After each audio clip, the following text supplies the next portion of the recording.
So yeah, hello everybody. I will talk on the protection of wilderness and natural processes in Austria.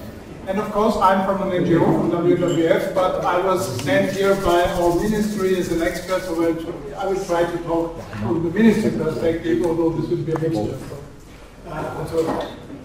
My presentation will focus first in a very short part on wilderness goals and wilderness definitions in Austria. And in the second part, it's about past and present of Austrian wilderness protection. I will try to put it up in a historical way. So let's start with the wilderness goals and wilderness definitions in Austria. Natural development takes place on 2% of the territory. That's what our new biodiversity strategy says. It has been endorsed in 2014 in a very broad stakeholder process where everybody was involved, landowners, NGOs, industry. And it was a very broad process. And we have this strategy, and it states that by 2020 plus, natural development should take place on 2% of Austria's territory. So something quite similar to the German strategy, but the big difference is that our goal is not binding, it's just something like a recommendation. That's the big differences, and therefore it's not financed, but still it is there. So seeing that humans are interfering with natural processes almost everywhere in Austria, except in strictly protected areas, this sentence must be read as a call for the establishment of such areas. And in fact, the sentence is a compromise. In this stakeholder process, there was a lot of other groups, and if the NGOs would have had their say, it would simply read 2% as wilderness, but this was not acceptable to the landowners and to the industry, so this rather vague formula was found. But still it means that natural processes and wilderness are on the agenda in Austria. So the question arising is, where in Austria do we have legally based process protection? In the strict sense, only in a very few places, namely in the core zones of the 6 national parks we have in Austria: Hohe Tauem, Kalkalpen, Isalze, Thayertal-Pudey, which is a joint national park with Czech Republic, Donauauen, and Neusiedler-See, which is a joint national park with Fertő-Hanság, Nemzeti Park in Hungary. So we have these 6 national parks. And of course, there's one true wilderness area, Austria's only wilderness area, the wilderness area of Dürnstein, that's the red dot over there. So, which definitions and criteria regarding process protection and wilderness do apply to these areas? First of all, and most importantly, the IUCN protected area management categories. You must know to understand this, that in the early 1990s, the Austrian Ministry of the Environment decided that national parks in Austria must conform to the IUCN criteria, and they should seek also official recognition by IUCN. So in case of national park, this must be category 2 national park. You all know this, the definition. And this means, among others, that the park should have a core zone with non-intervention management on approximately 75% of the area. So that's quite strict. Naturally, this was not so smooth in reality, because this was decided on in the 1990s, early 1990s, and we had already some parks at this time, and they had been set up on different premises. We had the Nationalpark Hohe Tauem, where the laws were written in 1981, Salzburg part 1984, Tirolian part in 1992. This is a very big park that spans three federal states. So these were earlier than the decision of the ministry, and we had the National Park Nockberge, which was established in 1987. And these parks had core zones from the outset, but these core zones had little or almost no restrictions on traditional land use, grazing, hunting, forestry, etc. To solve the problem, both parks tried to secure intervention-free zones in the aftermath, more or less, through contracts and compensation payments for the landowners. That didn't work in Nockberge. In Nockberge there was no success in negotiations with the landowners, so in 2004 the Carinthian National Park Committee reclassified the park as Biosphere Park.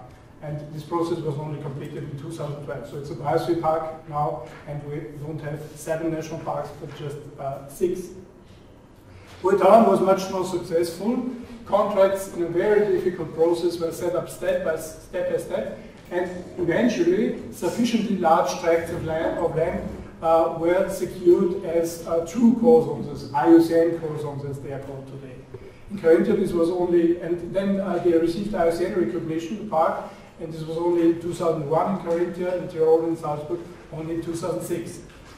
These IUCN cores account for 80% of the original core zone size. That's an important point, so not of the entire park size, but of the original core size. So that's a rather special situation in this park. For the other parks, it is not a problem because they were designed later on, and from the outset they were designed so as to fit to the IUCN Category 2 criteria. Still, one must say that the 75% rule is not applied everywhere, is not in place everywhere, because many parks got a transition period of about maximum 30 years, some of those 15 years, so 15 or 30 years, during which they can still carry out restoration activities and intervention into the core zone. So at the moment it is not fully applied, but I think we're on a good way. There's an important exception also. This is Neusiedlersee National Park. Here IUCN agreed to a 50% rule. Why? Because the park consists in one part of marshland in the south of the Neusiedlersee, which is the core zone and which is completely free of intervention. But the other 50% is extremely valuable steppe areas, which under present day conditions cannot be managed, or where you cannot dictate the biodiversity, because an important natural process is lacking. That's grazing by wild herbivores. And of course it would be possible to reintroduce wild herbivores, but the area is too fragmented and too small to have viable population of these. So grazing is done, but by domestic animals. So it's a situation we will hear about in Hungary as well. So that's the only exception. Yeah, coming to the other non-intervention area, the other large non-intervention area, this is Wichtensgebiet Dürnstein. It was set up between 1997 and 2001. And here two IUCN categories apply. 1A is strict nature reserve on 1,100 hectares and 1B on 2,300 hectares. Now there's a new development. What is increasingly relevant in the wilderness discussion in Austria is the Wild Europe definition and criteria. They have been mentioned already several times. You know them, they exist since 2013. And I will remind you what they say about wilderness. A wilderness is an area governed by natural processes. It is composed of native habitats and species and large enough for the effective ecological function of natural processes. It is unmodified or only slightly modified and without intrusive or extractive human activities, settlement, infrastructure, or visual disturbance. So this definition is well known, and we found it extremely useful in Austria because it is not to replace the IUCN definition, not at all. It is to complement the definition, because we found there's not only the definition, but Wild Europe also published a long list of criteria, 20 in all, for the establishment of wilderness area, for the management of wilderness areas, and we found this very useful in recent developments. I will come back on that later. But now maybe for the history, past and present of wilderness protection in Austria. We already had today a picture by Caspar David Friedrich, and there's another one. You know that, as in most European countries, Austrian nature conservation has its root in the 19th century Romantic movement, and it was directed against the consequences of the Industrial Revolution, both at the society and landscape level. And therefore, Austrian nature conservation, and I think much of nature conservation in Europe as a whole, was very much focused on preservation of traditional landscape, cultural landscape, ideally the agrarian pastoral landscapes of the 19th century that has survived until World War II and later on was largely lost. And for a very, very long time, wilderness protection was not an issue. Also because wilderness was thought to be non-existent in the sense of completely virgin, untouched land. Although there were exceptions. There was one important exception in Austria. In the northeastern calcareous Alp, we have a rather large patch of primeval forests, the Urwald Rotwald, And this forest, at the beginning of the 19th century, was still 3,000 hectares. That's a huge tract of really primeval forest that has never been touched by humans. And, but during the 19th century, up to the middle of the 19th century, much of it was destroyed. There remained only 400 hectares. And these 400 hectares were bought by a very rich and wealthy man, Albert Rothschild, which was he was the biggest entrepreneur in the Austro-Hungarian monarchy, and of course he owned all those iron and steel founding industries in Bohemia, so you will know him well. And that man bought large areas around this reserve and also around this forest, and also the forest. And when he came to know it, he was absolutely fascinated, and he decided to protect it strictly, simply as a private reserve, and to hand it down as such to his children and grandchildren. So this was the first instance of wilderness protection in Austria in 1875, 3 years after the establishment of Yellowstone. So a really remarkable feat. But talking of Yellowstone, you know, this was 1872. This had impact on Europe as well. You know that the first national park was established in 1909 in Sarek National Park, Sweden, but also in Central Europe, the Swiss National Park, which was even stricter than the American national parks at this time, 1940. What is less known is that at this very same time, there was a group of German nature conservationists, the Verein Naturpark Lüneburger Heide, and they had the plan to establish national parks in all German-speaking countries at different levels, from the lowlands up to the mountains. And so this organization was buying much land in the Hohe Tauem region in 1930 in Stubachtal and Felbertal, and 1928 another valley. And these areas should be a national park. It never came to that because in the 1930s the world economic crisis broke out, and then later on there was World War II and all the political upheavals in Central Europe. They even lost much of their area during the Nazi period. It was converted into land for hydropower. So this came to nothing. But yeah, the idea was there and the land was there. The land was gone. After the, later on, 1940s, 1970s, came very bad times for wild nature in Austria, especially for the Alps. There was a huge development wave. You had hydropower dams, we had roads, we had skiing areas, we had pipelines, we had everything, even into the remotest corner. So the landscape was changing dramatically. And this culminated in the 1980s, when changes were everywhere. For example, here on the Danube, west of Vienna, huge hydropower plants built. And nature-loving people really became fed up by this development, and they started to resist this development.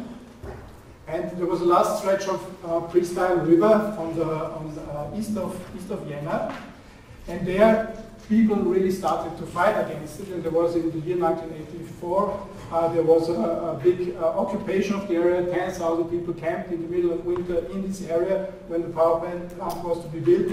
They resisted the construction groups. This was a kind of civil disobedience in never known dimensions in Austria. Yeah, and in the end, they were successful to turn down the project. And if you look at Austrian national parks in general, almost all Austrian national parks were proposed as soft alternatives to such destructive projects. That was very important. Hohe Tauem, for example, was against a mega dam and a mega ski resort. Nochberge, mega ski resort plant, national park is an alternative. Donauauen, hydropower plant, as I said. Kalkalpen, hydropower plants and a military shooting range. And Feiertal, also a hydropower plant. So the 1990s saw a wave of park establishment, and there was a big public support of it. And we had, in the end, you see the dates of the foundation of the park. It's from 1981 to 2002, so more or less in the 1990s, but most were funded in the 1990s. And in the end, we had 237,000 hectares of parks, whose strict cores are 164,000.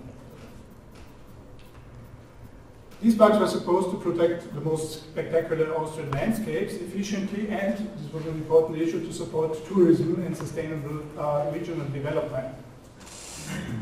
Strict nature protection was an agreed purpose in all these parks, but process protection and wilderness qualities were not much in focus at first. They were there, but nobody really cared for it. Not even the administrations, because the park administrations were extremely busy with setting up conservation management in the buffer zones around the parks. So there the interactions with the landowners was most intense, so the parks focused on this. And accordingly, all publications or material that was published or was focused on traditional landscape and conservation by land management, by traditional land management methods. Process protection, wilderness were hardly ever mentioned in many publications. Still, the core areas were there, and we had these transition periods, so it was a lot of active restoration work in the core areas. So these were not really non-intervention areas, but there was a lot of work down there. There's one exception, Kalkalpen Nationalpark, which is the only park which from the outset put a very strong emphasis on wilderness, both in its philosophy, in its programs and publications. And this was a conscious decision because the national park in its initial phase made an analysis and it said, okay, the unique selling point of this park is forest wilderness. The other Austrian parks took wilderness issues on the table only after Nationalparks Austria was founded. This is the roof organization of all 6 parks. And this roof organization cares for the joint strategic orientation, joint policies, and also for coherent communication. So in 2010, Nationalparks Austria published the first Austrian national park strategy, and it reminded the parks that the main goal should be that core zones should be free. In the core zones there should be free development of ecosystems, and also they stressed that this is 75% goal. And what was unusual is that the strategy also called for the establishment of wilderness zones within the parks. As a first step, this was very vague, still parks were encouraged to develop concepts for such zones. And this passage here in the strategy was a direct outcome, it has already been mentioned, of the Prague Conference 2009. This conference on wilderness and large natural habitats in 2009 was instrumental for the Austrian ministry to put this passage about wilderness into the new strategy. But, of course, we have heard it already, then came difficult times for wilderness. Between 2002 and 2012, there was a series of heavy windstorms and warm summers and huge bark-beetle outbreaks in the national parks, Kalkalpen and Gesäuse, and also in the wilderness area of Dürnstein. The first reaction of the forestry side was more or less, there is bark-beetle, we have to act quickly, and they acted and they started salvage logging in Kalkalpen National Park and in Gesäuse National Park, not in the wilderness area of Dürnstein, just in the 2 national parks. There was a huge wave of protest from NGOs then, and also from the Kalkalpen National Park administration, which is very wilderness friendly, and soon in Kalkalpen the logging was stopped. But in Gesäuse this went on, so there was a lot of land logged in Nationalpark Gesäuse.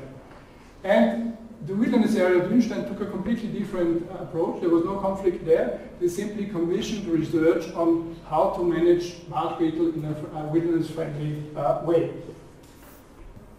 The conflicts around Nationalpark Gesäuse were intensifying in 2012, and Nationalparks Austria then made a historical decision. It decided to have a joint position paper of all national parks on bark-beetle management in Austrian national parks, which should provide guidance to the parks administration. And the paper was, this was remarkable, produced in a participatory fashion. On this working group in Nationalparks Austria, there was the conservation and the forestry authorities, the Austrian State Forest, National Park Directors, and several NGOs. So all groups of interest were there. And of course, there was input from experts, outside experts from university and administration. And after a year of hearings, excursions, heated debates, and many drafts of the paper, the board came up with a final paper that had really the support and the signature of all parties. And this paper then helped to settle first the Gesäuse conflict, and later on proved very helpful for the future, for the policy of Austrian national parks with regard to bark-beetles. So I will give you a little bit of impression what is in this paper. First, the paper is in two parts. First, it states the following principles. There's a commitment of all these groups, even forestry, to process protection as key objective in the core zones of national parks, wilderness areas, biosphere reserves, and national forest reserves. So clear commitment to process protection. Second, there's also, to satisfy the other side, a commitment to comprehensive protection of adjacent commercial forests. There's a commitment to safeguarding public interest in forests, and there's a call for education and awareness raising about dynamic natural processes to raise the acceptance among the public. And there's, of course, the need for constant research and monitoring efforts. So these are the basic premises of the paper. And later on it comes to recommendations.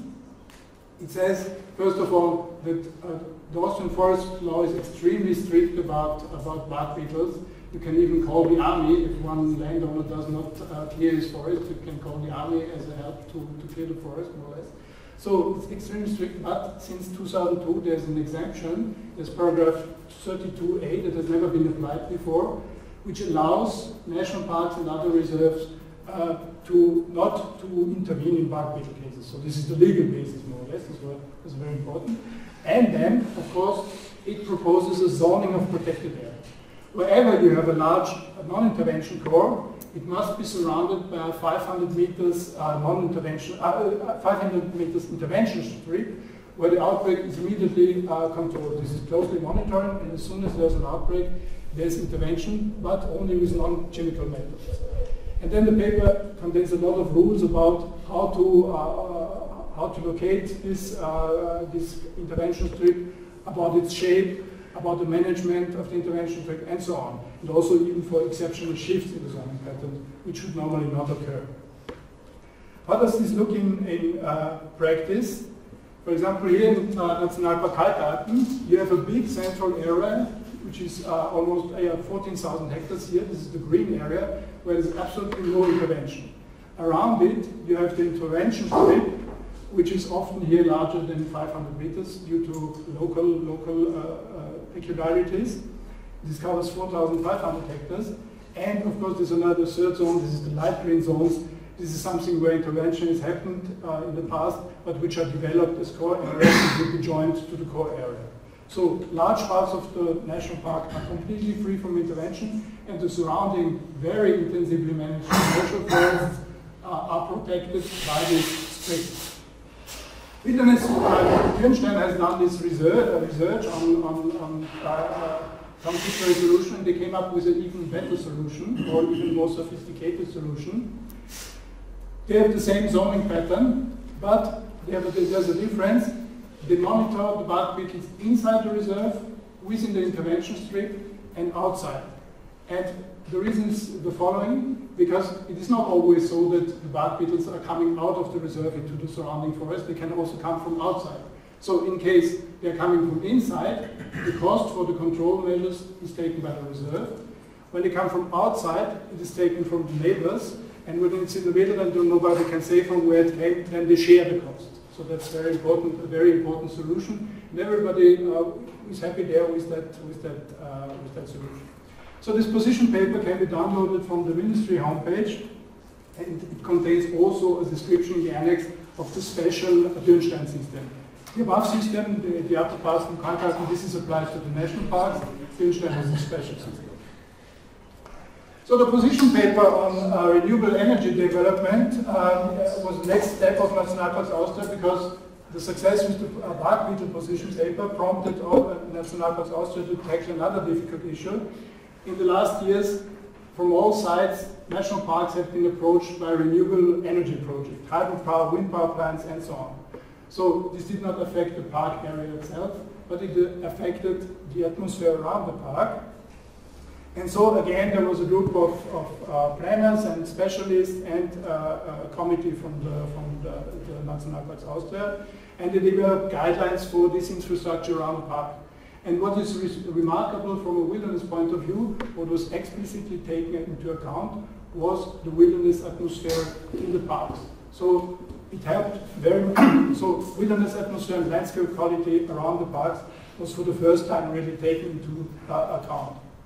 The paper was endorsed in 2014. It was, has not yet withstood a very strong test because there were no big conflicts, but still it contributed a little to avert wind power plants in Nationalpark Kalkalpen, Nationalpark Teiertal, and the hydropower plant close to Nationalpark Hohe Tauem.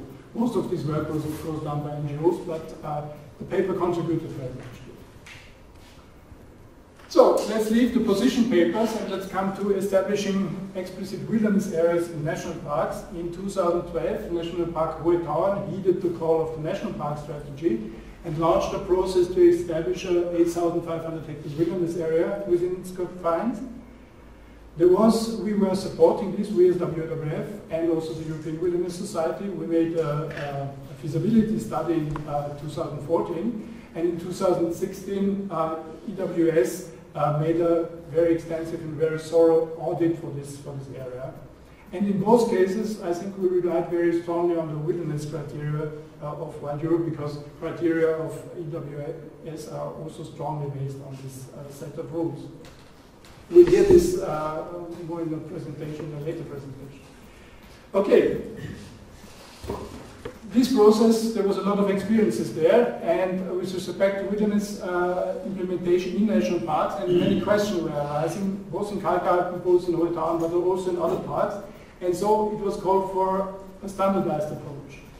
And therefore, again, and also there was the new national park strategy is to be published. Now it has been prepared in 2016. And also there were some clarification needed regarding what is process protection, what is wilderness, and how does IUCN IUCN category 2, how does this relate to each other. And therefore, on our initiative on WWF, National Park Austria embarked on the production of a position paper on wilderness and the protection of national processes in the Austrian national parks in January 2016. And this paper has only been finalized and endorsed last week. And I venture to say it will be really a milestone in Austrian wilderness policy. And that's why I shortly present what it does. It says it should provide guidance on wilderness and protection of natural processes in Austrian national parks and gives recommendations about how to do that. It is only intended for national parks. That was important for the ministry to add. It's not for other wilderness areas outside parks. And there's one basic principle. All parks must focus on the protection of natural processes on 75% of their area. And wilderness establishment is not mandatory. If they want, if they have the situation, they can additionally establish wilderness area. And it shall not serve as a future evaluation criterion, because it is expected that not all parks will be able to fulfill the rather strict criteria. So process protection is mandatory for all parks, but wilderness establishment, definitive wilderness area is not, every park can do that if you want. Still, and the reason why it was so much stressed, is that the paper and all the regulations should really encourage the park to consider, to map, to monitor, to preserve, and to develop existing wilderness qualities within their confines. So, how is the paper? What does the paper contain? It contains relations to existing legal frameworks, for example, CBD Convention, Alpine Convention, EU Habitats Directives, Birds and Habitats Directives, Austrian Forestry Law.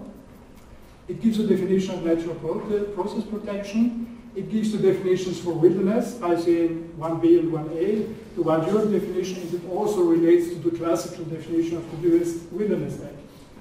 Then it introduces the wilderness continuum concept. It stresses very much the significance of process protections in all national parks and of course wilderness areas. And it clarifies issues about wilderness in Natura 2000. This is the introductory part, and then the main chapter of the part is 22 criteria for the establishment of wilderness areas within Austrian national parks. This is almost 30 pages. And it's this list, and this is why I say when Wild Europe was so important, this list of criteria is very much based on Wild Europe, on the Wild Europe criteria, and of course we also took into account the new paper of IUCN 1B from December 2016. So we combined this and set up a list of rules. And of course we had to add special criteria for alpine areas, but there were only a few. So we have this paper, because we mentioned it in the discussion before, there's also a decision guideline on inevitable interventions, like the minimum requirement process we were talking before. You remember at the beginning of the session. So there might be situations where one has to move away from the strict criteria, so there's rules for that also. The paper has been endorsed only last week. The German version will be available soon, and it is hoped that we have an English version by May 2017. So I think this paper could really be interesting for other parks as well. You see that the Ministry and the national parks in Austria go very much for a wilderness angle at the moment. And accordingly, their outreach campaign, they have a big outreach campaign now, with motifs from all 4 parks, and the slogan here is "Nothing is more touching than the untouched." This is the general line of the parks. I mentioned the national park strategy. It says again not much change regarding the last strategy. It stresses again the importance of unrestrained natural processes in the core zone. Again, it stresses the 75% rule and that there should be no extractive human land use within the core zone. But, and that's the new thing, additionally it proposes that Austrian parks should seek to establish, if possible, IUCN wilderness areas on suitable tracts of the land. So the national parks have definitely become an important player in the field of wilderness in Austria, but they're not the only actors, and I will shortly present the other ones. There's of course the wilderness area Dürnstein with its research and outreach program, but this is rather local activities because it's a rather small area. And there are the NGOs, my NGO, especially WWF, who runs a wilderness program, and perhaps more surprisingly, there's the Austrian Federal Forest. They are a really important player. They have since 2011, they have a cooperation with WWF, and in this cooperation they focus, among others, on wilderness. One product of our cooperation has been the first study on wilderness in Austria. We have explored the possibilities of establishing wilderness areas in Austria by asking experts and stakeholders.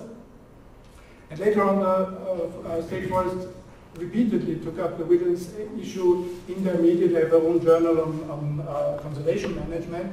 So they are regularly publishing about wilderness, and they even organizing conferences. Last year there was a big conference in Bad Aussee on wilderness and the implementation of wilderness. And together with WWF, the State Forests have also embarked on a series of internal analyses exploring the wilderness potential on state property. So we're looking for where is there wilderness on state property. On a more practical level, the State Forests are involved in wilderness management in Nationalpark Hohe Tauem, Kalkalpen and Donau, where they own large areas. And even in Dürnstein was enlarged recently by 1,000 hectares, and this belongs to the State Forest too, so here they are part of the administration as well. And recently there was a remarkable step. They tried to set up a 3,000 hectare areas wilderness in Austria, close to Dürnstein. This process at the moment has come to a halt because there's disputes about the compensation payments, but it will be resumed soon in this autumn. Wilderness actors beside the parks, shortly a few words about WWF. Since 2010, I said we have intensified our engagement with wilderness, that goes back to the 1990s, and currently we are focusing on 6 main strands of work. We are lobbying for the establishment of wilderness as a conservation tool in Austria, also in legal terms. Like in Germany, wilderness is not a topic in the law, but what is not more important than establishing the term of wilderness, we made a study about the situation of the Austrian law system, and there's a huge, a tremendous number of regulations or laws that practically forbid non-intervention. So it is, in most cases, it is forbidden. You have to use the land. So this must be changed step by step, and we've identified all the problematic areas. To give you an example, what is, for example, Austria is a mountain country, and there's a regulation that every community on mountain rivers has to go once through these mountain rivers once a year and take out all the wood from the rivers, so that the wood is not blocking up the water and creating floods. So this is extremely strict. This is completely incompatible with wilderness. So this needs to be changed, and this is one of our focus. We're pushing strongly for it. Then we do a lot of mapping about how many wilderness we have. I will come back on the last slide on this. And of course, we're trying to inform and educate people about the value of wilderness. And only 2 weeks ago, this book has appeared, the Book of Wilderness, which we took our mapping and we identified the 50 most important wilderness potential areas in Austria, and we portrayed them. And this will be the basis of a big wilderness campaign we will start during 2017. And of course, as I said, we're supporting the national parks and enhancing their wilderness qualities.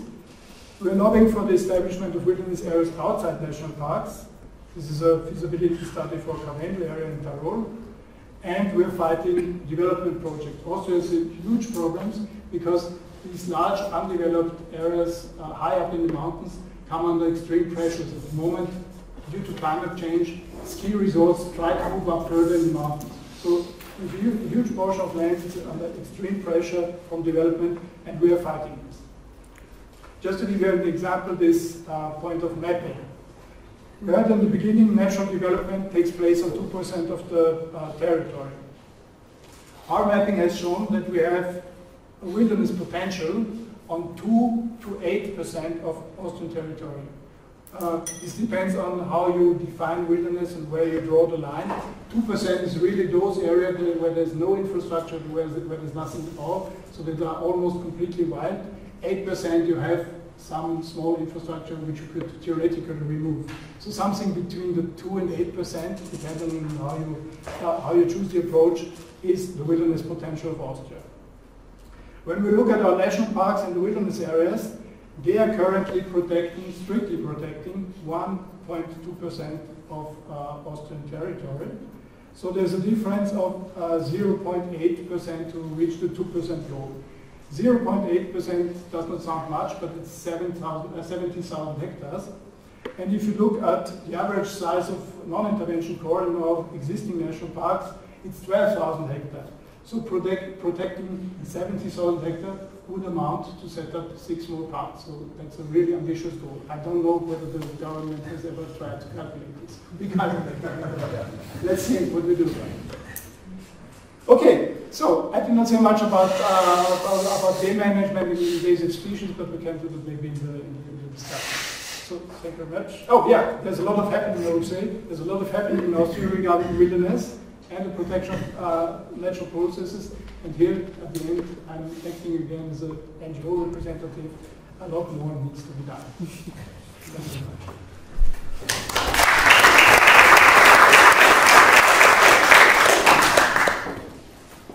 very much. Yeah, Martin. Thank you very much. It was really super, especially because I know the situation from the past and this recent development in the last 10 years that we say when the National Park Association, let me say, took with your help, with your push, really these important steps towards this. One is very practical question. You mentioned that you took White Europe criteria, but we have also European Wilderness Society. How you merge these things. Yeah. It's good to have your own criteria, that's fine, it's always fine, but you brought together different things. We have not merged Wild Europe and EWS, we have merged more or less IUCN criteria and Wild Europe criteria. We merged in the position paper, we merged the two, because the EWS criteria are largely derived from Wild Europe, so there was no need to integrate them. So we took the two and merged them. It wasn't always easy, I must say, because the new paper is excellent in a way, it's 150 pages or something like this, but in many parts it stays still very, very vague. So we still find the concrete criteria of Wild Europe are much more useful when you try to set up a concrete area. So yeah, we have even in the position paper, there's also a table where we have the regulations compared, so a comparative table. That's been quite interesting. It was not easy to draw that up because the paper is good, but it's very long and very complicated and yeah, much text and not clear key points. Martin, just to answer that one, the EWS, sorry, the EWS criteria are basically the wide Europe criteria. There's been a modification on the minimum size, but we only talk about the core zone, not the complete area, because we realized in Europe that the 3,000 hectare core zone would really limit the impact. But other than that, I mean, burnout was very involved. I mean, we went through about a year and a half of trying to, and we must remind us that the wide Europe criteria is also only 4 or 5 years old. So there's a lot of new input coming in, but we developed them further on. And the Zoological Society was involved in that process as well. So our criteria are basically the wide Europe criteria. The definition is the same. The criteria was slightly modified to the latest developments. Yeah. But on the beach. To show the difference, we have stuck in the position paper because we saw no way of doing ground further.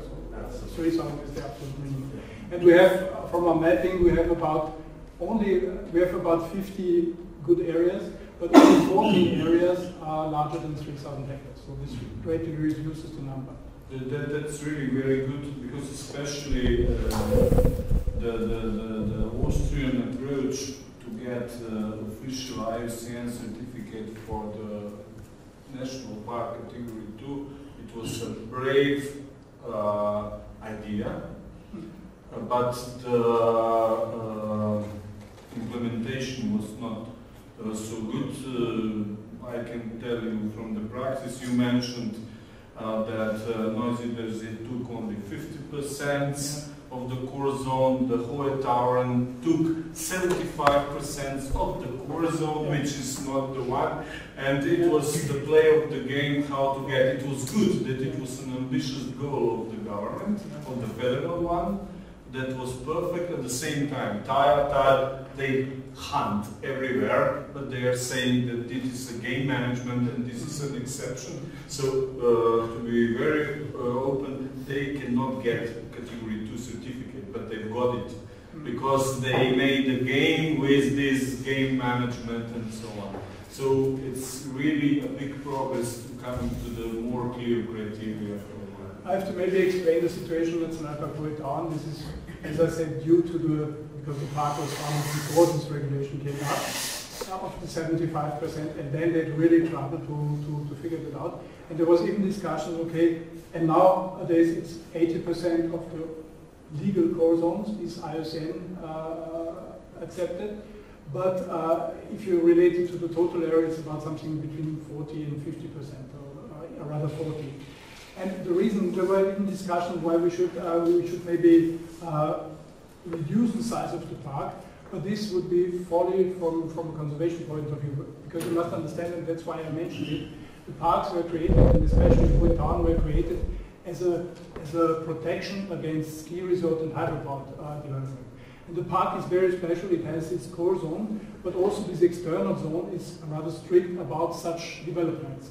And so IUCN said, okay, we understand this, so we make a compromise and we say, okay, it's enough when they reach 75% of the core zone, because they would never have been able to reach the 75% of the park. So there was the alternative, either to abandon the external zone and to abandon the protection against hydropower and ski resort development, or to make this awkward compromise. But I must say, I didn't, for a long time I did not understand it, now I understand it better. So it's not ideal, but it's...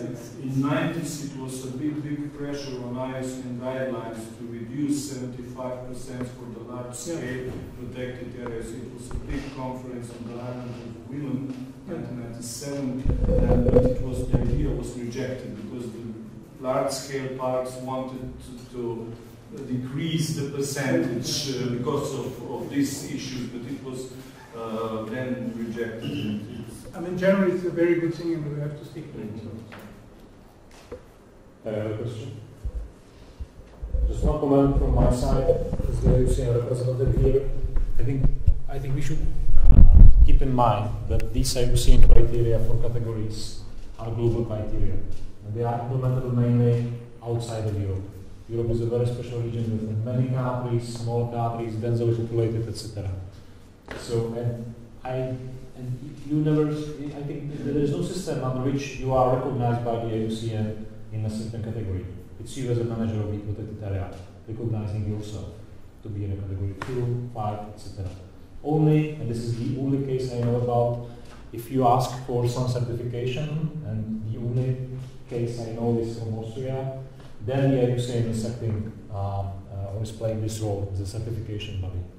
In Germany, Kohler National Park was the first and the only one. Yeah. So I think maybe let's think about it like a future goal to achieve 75%, and don't be so pushing us ourselves to achieve it as soon as possible. For example, by decreasing an area of national park. Why? This is something like a guidance for us for the future. And I think sometimes it's quite dangerous because I had a discussion with some other partners about Šumava National Park, how to achieve as soon as possible category 2 for Šumava National Park. And of course, one of the options was to decrease an area, to shorten. And it's quite dangerous discussion. Or to divide the area to 2 categories of the IUCN. One category 5, one category 2, which is very dangerous at the political level. It's very dangerous to start the discussion. It's very dangerous. And sometimes it's very dangerous even to use categories of the IUCN as an argument when discussing at the national level. So I think it should be something like an internal technical guidance for us. And only if we are safe, we can use it too later, including politicians. Well, I think in the presentation from Bernard and Saab, we should never forget, look at Hohe Tauem. They have a gigantic core zone, but only 8,500 hectares actually meet the wild Europe wilderness criteria. So we have a wilderness zone within a category 2 core zone. So it's like a wilderness zone within the core zone. And it's just, when you look at it, even there, the pressure is high, as you now heard, the mineral collectors want in, the hiker people want in, because suddenly they're realizing these 8,500 hectares put some limitations on what they do. Hikers is not a problem, but the mineral collectors, I told Wolfgang, he will have a problem.